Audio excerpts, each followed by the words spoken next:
If you're thinking about moving from Illinois to Pleasant Prairie, Wisconsin, there are 10 things that almost nobody mentions until after you've already bought. By the end of this video, you're going to know exactly what those are and which ones actually matter for you and your family. Here's the one that most Illinois buyers do not realize. The same $450,000 home that costs you about $11,000 a year in property taxes in Lake County, Illinois, sits closer to the $5,300 range in Pleasant Prairie. That's roughly a $5,700 a year difference on the same house, only 10 miles apart. And property taxes are only the number one thing on the list. I'm Chad Scott, a realtor with eXp Realty here in Kenosha, and a lot of people that Ollie and I work with every single week are Illinois families making this exact move. Between the two of us, we have seen just about every situation that this market has to offer. So let's get into the list, and make sure that you grab my free location guide that's linked below in the description of this video. So the number one thing that nobody tells you is that the property tax savings are real, but they are not the same for every single house. On a $450,000 house, the gap between Lake County and Pleasant Prairie is roughly $5,700 a year. On a $250,000 house, the gap is closer to $2,500 to $3,000 a year. Still significant, but not the same headline number that people throw around online. Pleasant Prairie sits on an effective property tax rate of roughly 1.19 to 1.31%. Lake County, Illinois is closer to 2.43%, almost double. When you hear someone say that they cut their tax bill in half, they're not making it up, but the actual tax savings depend on the price point that you're buying at. So if you're running the math on whether or not this move makes sense for you and your family, run it on the actual price point, not the headline number. Your number, your house, and your situation makes all the difference in the world. I would rather you run the real numbers and decide if it does or does not make sense than move up here on a number that turns out to be wrong for you and your situation. Number two, this catches a lot of Illinois buyers off guard. There is no Metra station inside Pleasant Prairie Village itself. The Union Pacific North Line ends at the Kenosha Metra station on 13th Avenue, which is in the city of Kenosha. Only a 5 to 15 minute drive, depending on where in the village that you decide to buy. But it is something that you should know. So if you're commuting into Chicago by train, you're driving an extra 5 to 15 minutes north, depending on which part of the village that you're in. Now that station has plenty of parking, and overnight parking is allowed. So this is definitely not a deal breaker.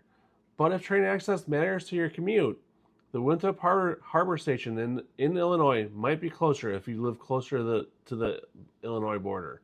Also be aware that if you live on the eastern side of Pleasant Prairie, you're closer to Highway 32 or Sheridan Road, and it may feel a lot more convenient to commute to Illinois than the houses on the west side, which are closer to the I-94 access.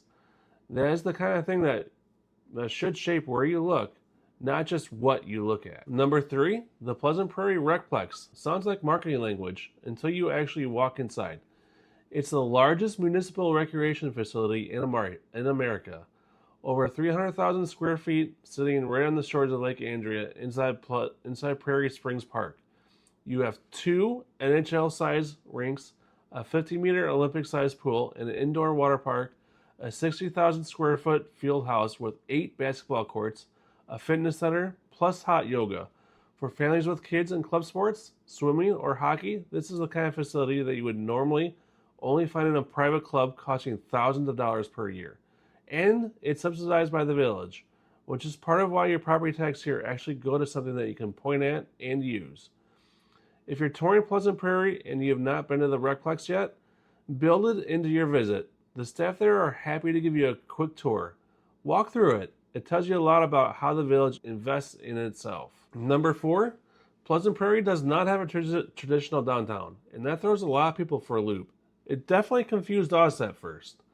If you're coming from a place like Lake Forest or Libertyville with a clear, walkable main street and that has a town center, that's not what you're getting here. What you are getting is a village spread across more than 40 square miles, broken into very different pockets. Carroll Beach Estates near Lake Michigan feels nothing like the newer construction west near I-94, which feels nothing like the area around Lake Andrea, which feels nothing like the older homes closer to Highway 32, Springbrook Road, or 75th Street.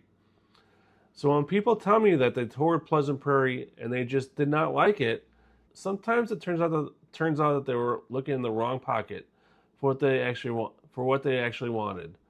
Before you start touring houses here, drive the village, pick the pocket that fits your life, then look at the houses inside of it. Number 5, if you're picturing yourself in a lakefront home in Pleasant Prairie, the good news is that it exists.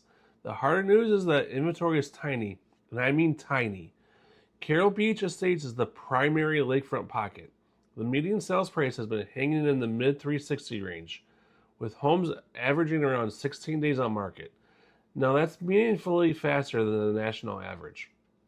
However, that's the village average, not homes on the lake with a lake view or a true Lake Michigan front home where you can walk out your back door and onto the bluff or a beach, which is running anywhere from the high 700s well into the 7-figure range.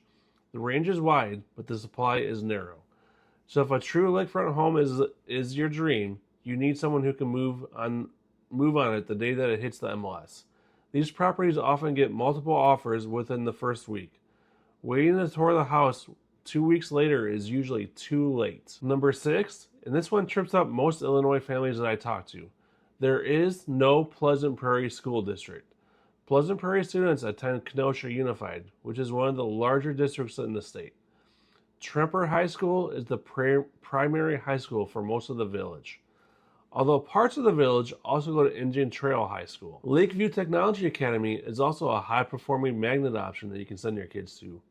Prairie Lane consistently rates as one of the top elementaries in the area. Whittier also serves a big chunk of the village.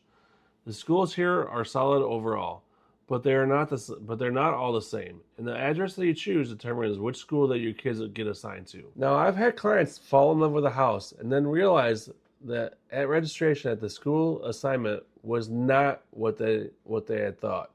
I would rather slow you down for a week and get this right than have you find out after closing that you're assigned to the wrong school. So if schools are a part of why you're moving up here, let's do this in the right order. Narrow down the school first, then look at houses inside the attendance boundary, not the other way around. Even though KUSD has open enrollment, that's not always guaranteed. Number 7, Pleasant Prairie premium outlets are great if you like that kind of shopping, but they pull in a real crowd. The daytime population on Pleasant Prairie jumps significantly. Between people coming in for work and people coming in to shop, thousands of additional cars are on the roads. So here's what happens. You tour a house on a Tuesday afternoon, and the streets feel quiet, peaceful, and you fall in love with the area. Then you move in, and on a Saturday in November or anywhere near the holidays, the area around the outlets and the I-94 interchange or 75th Street is generally busy, a different feel entirely. So before you make an offer, if you have time, drive the area on a Saturday, not a Tuesday. If you're buying away from I-94, this matters less. If you're buying near 120th Avenue or 75th Street, Highway 50, it matters a lot. Number 8, people who have not spent time here tend to assume that Pleasant Prairie is purely a bedroom community for Chicago commuters. And it is, partly, but it also has a real local economy. Uline is headquartered here in Pleasant Prairie. Haribo, the gummy bear company, has a major operation here. Pfizer has a presence, so has Nexus Pharmaceuticals, along with a bunch of other big-name companies. The 2 corporate parks east and west of I-94 sit on a combined 2,800 acres. Manufacturing, distribution, healthcare, pharma, real jobs at real wages. So if your remote work situation changes, or if you decide a Chicago commute is no longer for you anymore, you're not stuck. You have options. Up the I-94 corridor, options into Milwaukee, plus what's right here in our own town of Pleasant Prairie / Kenosha. Number 9, if you have watched any of my Kenosha videos, you've already heard about me talk about HarborPark, the Trolley line, the public market, the new Carrick building that just opened back in January. All that is in the city of Kenosha, not here in Pleasant Prairie. So if you saw a video about Kenosha and you are picturing that exact downtown lake walk lifestyle, you should know that it's up the road, not in your front yard. Now here's the part that Illinois buyers underestimate. That is actually one of the most underrated advantages of living in Pleasant Prairie. You are 5 to 15 minutes from all of that. The harbor, the trolley, the public market, the breweries, the lakefront, concerts, but you live in a quieter, more spread out village with the corporate park, jobs nearby, and a lower density at home. You're getting the upside of both. The amenities of Kenosha when you want them, and the peace and quiet of Pleasant Prairie when you do not. That is one of the reasons that people who land here tend to stay here in Pleasant Prairie. And number 10, the home buying process in Wisconsin is not the same as in Illinois. In Wisconsin, closings typically run through the realtor and a title company. You do not need an attorney to close. Now, you can absolutely have one if you want, but it's not required. And most transactions up here close without one. The standard offer to purchase contract looks different from what you're used to in Illinois. The pages are organized differently. The deadlines are structured a little bit differently. Inspections, contingencies, financing contingencies, the closing date timeline, none of it's harder, it's just different. And different is what causes mistakes. Property taxes here are paid in arrears. So at closing, you will see a proration line that adjusts the taxes that the seller owes for the part of the year that they live there. That number can surprise you on a closing disclosure, if nobody flags it ahead of time. None of this is hard, but it is different, and it is worth knowing before you sign your first offer, not after. Now, I will walk you through the entire contract, line by line, if you want me to.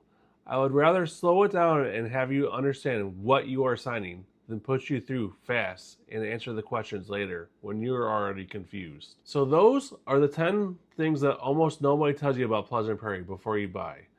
If any of this is hitting home for you and you are actually thinking about making a move from Illinois to Pleasant Prairie, the best next step is just a conversation. No pressure, no obligation.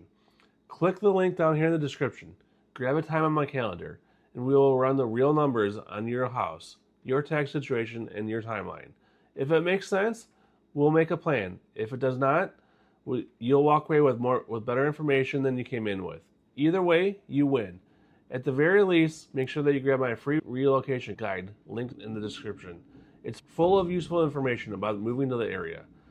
If you found this helpful, hit subscribe. I put out videos like this every single week about the Kenosha and Pleasant Prairie markets. And if you want to go deeper, check out my video on the 10 things that nobody tells you about Kenosha. I'm going to go ahead and link it right up here. And I'll see you in the next one.